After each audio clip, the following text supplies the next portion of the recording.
북한 소식 하나 좀 보겠습니다. 자, 미남처럼 잘생긴 전동차가 하나 등장했는 것 같은데 김정은의 얘기죠. 자, 세계 북한 연구센터의 안창일 소장 나오셨습니다. 안녕하세요. 안녕하십니까. 자, 북한에 평야에 지하철이 있잖아요. 네. 근데 거기도 좀 잘 만든 전동차가 북한에서 새로 선보인 모양인데요. 오늘 공개된 사진이죠. 네, 그렇습니다. 김정은이 상당히 만족을 했다는데, 네.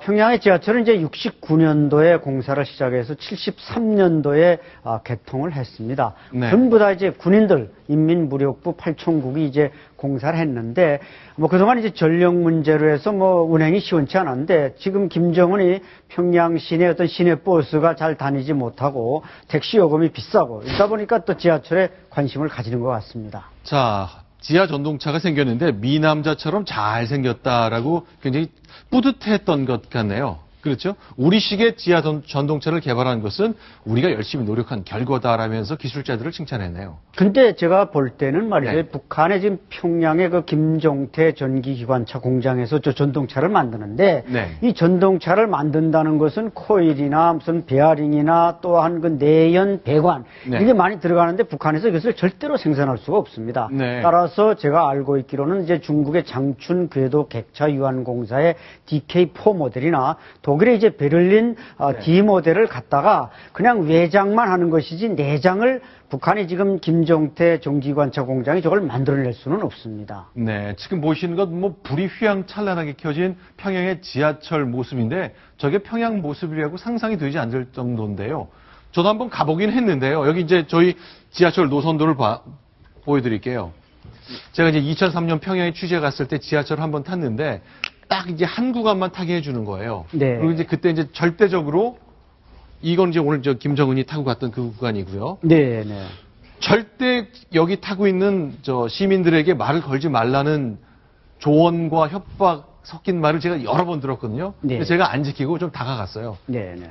그랬더니 강력하게 몸으로 가로막아서 제가 더 이상 말은 못했는데 이렇게 타는 시민들은 그냥 보통 평범한 평양 시민들인 건 맞는 거죠? 그렇죠. 그건 맞는데 문제는 이제 용광역이나 승리역이나 또 전우역 이제 아주 대표적인 역들에는 이제 전부 대리석으로 만들고 그래가지고 네. 제가 갔던 것이 영광역. 그렇죠. 제일 좋은 데니까 이제 남조선 기자에게 보여줬겠죠. 네. 그러나 다른 역들은 그렇게 화려하거나 찬란하지는 못하고 네. 북한의 이제 지하철역이 2010년에 세계 이제 10대 놀라운 지하철역에 뽑혔는데 상해, 네. 뉴욕역에 뽑혔는데 그 놀라운 지하철역에 10대 역에 뽑힌 건 깊이가 보통 150m를 네. 가지고 있다. 그러니까 대피시설로 전쟁 시기 대피시설로 만들었기 때문에 그런 면에서 아마 놀라운 역에 10대 역에 뽑히지 않았나 보여집니다. 그렇겠죠. 이제 저런 모습 보면 굉장히 깨끗하기 때문에 야, 평양이 저 정도라면 하고 이제 사람들이 놀라게 될 것 같은데 조수인 차장께 요거 하나 좀 질문 드려볼게요. 네. 아마 저런 모습을 황선 씨가 보지 않았나 싶은데 황선 씨가 이제 북한에 대해서 주체 사상과 관련된 여러 가지 아이디어에 동의해서 그런지 종북이란 논란 계속 따라다녔는데 오늘 관련된 판결이 하나 나온 게 있죠? 네, 그렇습니다. 이 황선 씨가 작년에 이 북한을 찬양하는 토크 콘서트를 같이 네. 했습니다.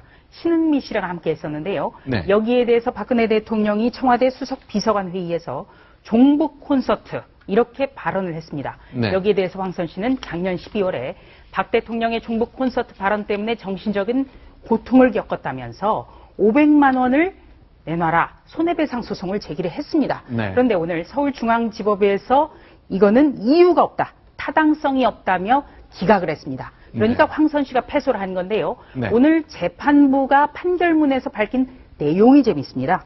사실관계를 말한 발언은 위법성이 없다는 얘기입니다. 네. 그러니까 종북을 종북이라고 하는 것이 왜 위법하느냐. 이거는 네. 사실관계가 맞기 때문에 이거는 손해배상 사안이 아니다. 이렇게 판결한 겁니다. 네.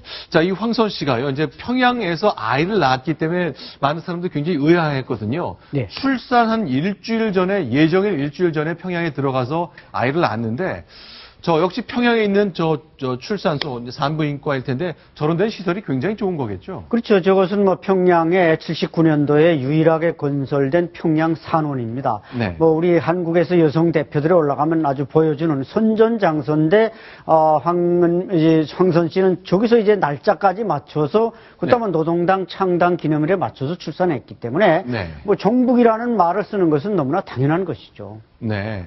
자, 제가 주위에 출산을 앞둔 친척이나 친지분이 있으면 평양에 가서 아이 낳는 건 좀 말리고 싶은데, 어쨌건 황서진 스스로의 선택에 의해서 그러니까 예정일 일주일 전에 북한에 들어간 그런 선택을 한 거네요. 네.